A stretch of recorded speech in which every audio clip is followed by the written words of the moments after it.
Online training मेरी as usual रहेगी, Monday to Friday जैसा चलता है। तो जो लोग इंटरेस्टेड हैं ऑफलाइन में या फिर ऑनलाइन में, वो कांटेक्ट कर सकते हैं। तो मान लेते हैं कि आपने ऑर्डर डिस्पैच कर दिया, ऑर्डर कस्टमर को डिलीवर्ड हो गया, तो ट्रांजैक्शन क्लोज हो गया। लेकिन एक केस और आता है सेलर के सामने कि ऑर्डर आपको रिटर्न भी आता है, साइजिंग का इशू हो, प्रोडक्ट पसंद नहीं आया, जैसा पिक्चर में देखा, कोई भी इशू हो सकता है, कस्टमर रिटर्न कर सकता है। तो ये मार्केट प्लेस की पॉलिसी है। रिटर्न विंडो के टाइम जितना भी है, 15 दिन, 1 महीना, उसके अंदर अंदर अगर कस्टमर रिटर्न करता है तो वो रिटर्न एक्सेप्ट कर लेते हैं। अब ये रिटर्न जो हुआ है प्रोडक्ट, उसमें आपको लॉस भी होता है। लॉस कैसा होता है? जैसे ये बॉक्स है, अगर बॉक्स आपका डैमेज हो गया इन ट्रांजिट, यहाँ से जैसे ये टेयर हो गया, इस तरीके से कुछ भी बॉक्स दब जाता है, प्रेस हो जाता है, क्योंकि कोरियर में ये कॉमन चीज़ हैं, क्योंकि वो इस तरीके से हैंडल नहीं कर पाते हैं। एक पैकेट नहीं होता, उनके पास हज़ारों पैकेट होते हैं। ये पैकेट, ये बॉक्स का भी डैमेज हो सकता है। पहली चीज़, अगर ये 10 से 15 रुपये का बॉक्स हुआ तो ये आपको दोबारा बनवाना पड़ेगा। दूसरा जो इशू होता है वो होता है आपका पैकिंग का, कि पैकिंग की पॉली, जैसे ये वाली पॉली है, करीब ये आपकी मान लीजिए 8 से 9 रुपये तक की पॉली होगी, पैकिंग पॉली। इस पॉली में आप अगर ये बॉक्स भेजते हैं, तो हमने ये इसको बॉक्स में डाला, तो ये हो गया फ्लिपकार्ट का। अब ये हमारा पूरा बॉक्स आ गया इसके अंदर। तो एक तो बॉक्स डैमेज, दूसरा पॉली, यानी कि ये है कि 20 रुपये लमसम आपको लॉस हो सकता है शूज़ के केस में। शूज़ के केस में क्या, किसी भी पर्टिकुलर इस टाइप के प्रोडक्ट में जिसमें आप बॉक्स भेजते हैं, पॉली में भेजते हैं, तो वो पैकिंग का लॉस है डायरेक्टली, इसको हमें एक्सेप्ट करना है। इसके अलावा अमेज़ॉन की पॉली है, जैसे ये भी सेम उसी साइज़ की है, ये भी हम बेचते हैं, तो ये भी 8 से 10 रुपये की है। तो दोनों में, अमेज़ॉन हो या फिर फ्लिपकार्ट हो, दोनों जगह पे आपको पैकिंग का लॉस कंसिडर करके चलना पड़ेगा। तो ये एक मतलब मैं इसको बोलूँगा पार्ट ऑफ ई कॉमर्स है, जिसको हमें एक्सेप्ट करना है। इसके अलावा इसमें हमें ये भी कंसिडर करके चलना है कि अगर कस्टमर को डिलीवर्ड होगी, जैसे फ़्लिपकार्ट की बात करूँ मैं, फ़्लिपकार्ट में ऑर्डर डिलीवर्ड होने के बाद आपको अगर प्रोडक्ट डिलीवर्ड हो जाता है, जैसे ये शूज़ है, कस्टमर को ये प्रोडक्ट डिलीवर्ड हो जाता है। अब कस्टमर ने अगर रख लिया तो ट्रांजैक्शन क्लोज, जो शिपिंग चार्जेस इसमें लगनी है अप टू 1 kg वो लगेगा आपका, और आपको सेटलमेंट वैल्यू आ जाता है। लेकिन अगर दूसरा केस ये कि अगर यही प्रोडक्ट आपको कस्टमर रिटर्न करता है डिलीवर्ड होने के बाद, तो आपको फॉरवर्ड, यानी कि कस्टमर के घर तक जाने तक और कस्टमर के घर से वापस आने तक, दोनों शिपिंग चार्ज आपको पड़ता है, फॉरवर्ड एंड रिवर्स। तो ये फ्लिपकार्ट की पॉलिसी है। अगर कैंसिल कर दिया तो बात अलग है, तब तो आपको कोई शिपिंग चार्ज नहीं देना है, या कस्टमर ने एक्सेप्ट ही नहीं करा तब आपको कोई शिपिंग चार्ज नहीं देना है। अब बात करूं मैं अमेज़ॉन की, अगर यही पैकेट आपने अमेज़ॉन को भेजा है और अमेज़ॉन के कस्टमर ने इसको एक्सेप्ट कर लिया है, तो ट्रांजैक्शन क्लोज, आपको पैसा सेटलमेंट वैल्यू मिल जाएगी। लेकिन अगर अमेज़ॉन के कस्टमर ने उसको एक्सेप्ट नहीं किया है, तो भी आपको शिपिंग चार्ज पड़ेगा फॉरवर्ड। इसमें रिवर्स शिपिंग चार्ज नहीं होता है। कहने का मतलब ये, चाहे कस्टमर को एक्सेप्ट करे, चाहे कस्टमर उसको कैंसिल करे। एक बार ट्रैकिंग कोरियर वाले आपके यहाँ आए वेयर हाउस में, उन्होंने ट्रैक करा, ट्रैक होने के बाद जैसे ही वो ट्रांजिट में आया, फिर कस्टमर कैंसिल करे, एक्सेप्ट करे, रिटर्न करे, तो आपको शिपिंग चार्ज एक ही लगता है, यानी कि इसमें कोई रिवर्स शिपिंग चार्ज नहीं होता है।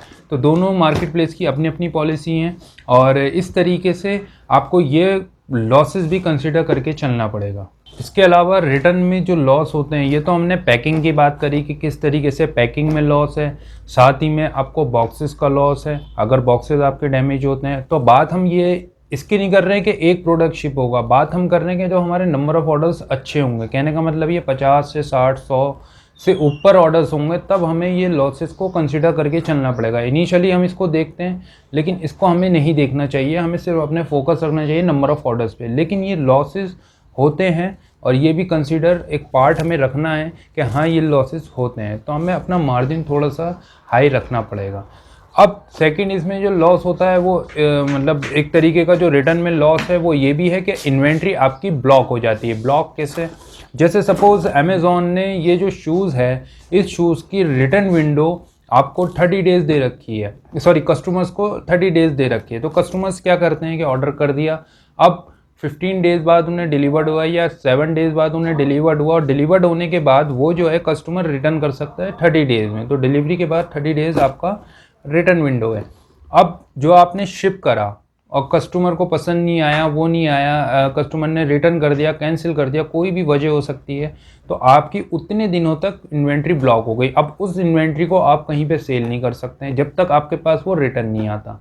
तो ये भी एक लॉस है एक तरीके से, हम इसको कहेंगे फिजिकली लॉस नहीं बोलेंगे हम इसको, लेकिन वर्चुअली लॉस है कि आपका इन्वेंट्री जो है आपके वेयर हाउस में नहीं है, तो एक तरीके से ये लॉस ही है। अगर हो सकता है जो अमेज़ॉन के कस्टमर हैं जिन्होंने रिटर्न करना है, वहीं फ्लिपकार्ट का कस्टमर उसको पसंद आता है, वो शूज़ मतलब ये सेलेक्ट करते हैं, साइज़ उन्हें पसंद आता है, और हो सकता है कि वहाँ डिलीवरी हो जाती, तो यहाँ पे आपका ब्लॉक हो गई थी इन्वेंट्री और यहाँ पे बिक नहीं पाया, कस्टमर रिटर्न आ गया, वहाँ पे बिक जाता है। या फिर फ्लिपकार्ट में आपने शिप करा, अमेज़ॉन के कस्टमर वेट कर रहे थे कि प्रोडक्ट आता तो वो लेते, तो वहाँ पे भी यही केस हो सकता है कि कस्टमर अगर रिटर्न करता है, कस्टमर अगर कैंसिल करता है, तो ये एक इन्वेंट्री हमारी कुछ दिनों के लिए ब्लॉक हो जाती है, जिससे कि हमें एक डायरेक्टली लॉस है। इसके अलावा रिटर्न में लॉसेस की बात करें हम, तो एक और लॉस है जिसको हम कंसिडर नहीं करते हैं। हमारी जो मैन पावर है वो भी तो यूज़ है, वो भी तो इन्वॉल्व है पैकिंग में। सपोज़ अगर आपको 100 प्लस 200 ऑर्डर्स आते हैं, 200 ऑर्डर्स में 20% ई कॉमर्स का एक जनरल कॉन्सेप्ट है रिटर्न का, तो 20% हमें रिटर्न आया, 20% के हिसाब से यानी कि 200 में से 40 रिटर्न्स हमें आए। हो सकता है कस्टमर रिटर्न हो सकता है कि कोरियर रिटर्न हो। तो कहने का मतलब ये रिटर्न आपको 40 हमें कंसिडर करके चलना पड़ेगा, मैक्सिमम मान के चलेंगे। हो सकता है 30 आए, हो सकता है 20 आए, मैं उसको नहीं कह रहा हूँ, लेकिन 20% कॉमन कॉन्सेप्ट हमें ई कॉमर्स का लेके चलना पड़ेगा कि 20% रिटर्न आता है। उसके हिसाब से 40 ऑर्डर्स आपको रिटर्न आ गए। अब 200 ऑर्डर्स आपकी टीम लगी है सुबह से दोपहर तक, तो 40 रिटर्न्स जो आए जिनको आपने फालतू में पैक करा, उसमें पैकिंग का लॉस है, आपकी मैन पावर जो लगी उसका लॉस है, आपका 1 घंटा भी वेस्ट हुआ 40 ऑर्डर्स पैक करने में, तो वो आपका लॉस ही है। इसके अलावा प्रिंटिंग पेपर जो आप यूज़ कर रहे हैं वो एक लॉस है। एक जनरल और मतलब नॉर्मली जो होता है सेलर्स के साथ, जिसके रिगार्डिंग मैंने वीडियोस भी बनाई हैं कि इस तरीके से कोरियर करते हैं कि वो पैकेट अपने वेयर हाउस में डिलीवरी दिखाते रहते हैं।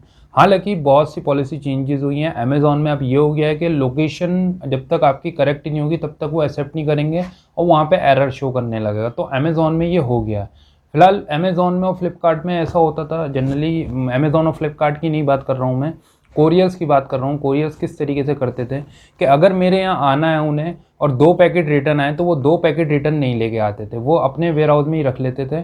और जब वहाँ पे बल्क में इकट्ठा हो जाता था पैकेट 10, 20, 25, जिससे कि वो उनका आना और जाना उन्हें सही लगे कि हाँ इतने पैकेट वो लेके आ रहे हैं रिटर्न, तो सही लगे, तब वो देने आते थे। तो ये एक ज़बरदस्ती का, जिसे मैं बोलूँगा, कस्टमर ने रिटर्न करा टाइमली, हमें टाइमली मिलना चाहिए था 4-5 दिन 1 हफ्ते के अंदर प्रोडक्ट। जो इन्वेंट्री हमारी ब्लॉक हुई थी 15 दिन के लिए, वो 15 दिन बाद हमें अपडेट करनी चाहिए थी।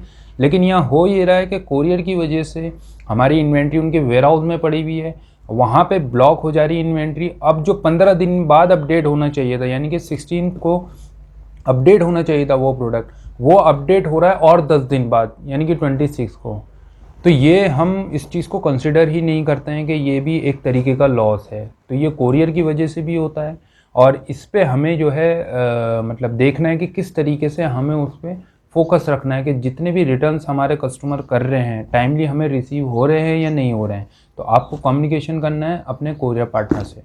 सपोज़ मैं ब्रांड सेल करता हूँ और ब्रांड सेल करने पे जो एक रिटर्न में लॉस होता है, या फिर ब्रांड नहीं नॉर्मल की प्रोडक्ट की बात करें हम कि मैं जेनरिक प्रोडक्ट भी सेल कर रहा हूँ या फिर प्राइवेट लेबल या फिर ब्रांड, कोई सा भी कंसिडर कर सकते हैं हम कि तीनों में से कोई सी भी कैटेगरी का हम सेल कर सकते हैं। तो मैं कह रहा हूँ कि मैंने यहाँ पे ब्रांडेड प्रोडक्ट सेल करा, मैं प्यूमा का शूज़ सेल कर रहा हूँ। जैसे ये प्यूमा का शूज़ हो गया, मैं इसको सेल कर रहा हूँ, कस्टमर को मैंने दिया, कस्टमर ने पसंद नहीं आया, साइज़ छोटा है, जो भी इशू है कस्टमर ने रिटर्न किया। लॉजिस्टिक पार्टनर वहाँ पे गया, ई कार्ट से है या फिर अमेज़ॉन का ये इजी शिप से है, किसी से भी है, वो गया वहाँ से और पिकअप करके ले आया।